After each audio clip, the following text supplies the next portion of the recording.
ఓం నమో భగవతే వాసుదేవాయ.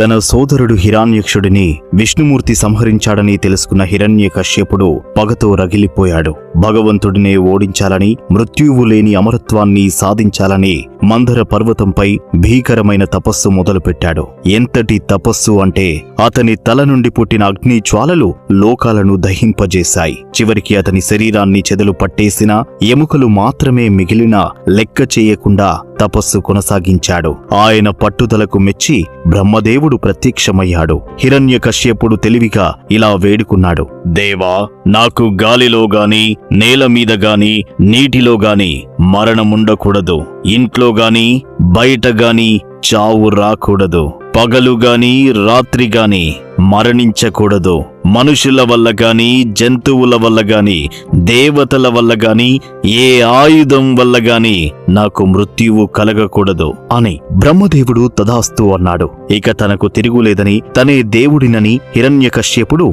గర్వంతో లోకాలను పీడించడం మొదలుపెట్టాడు. కాని ఇంతటి బలవంతుడైన రాక్షసుడి ఇంట్లోనే ఒక పరమ భక్తుడు జన్మించబోతున్నాడు. తండ్రికి ఎదురు నిలిచే ఆ చిన్నారి ఎవరు? తరువాతి ఎపిసోడ్లో భక్త ప్రహ్లాదుని జననం గురించి తెలుసుకుందాం. వీడియో నచ్చితే లైక్ చేయండి. మరిన్ని విశేషాల కోసం సబ్స్క్రైబ్ చేసుకోండి.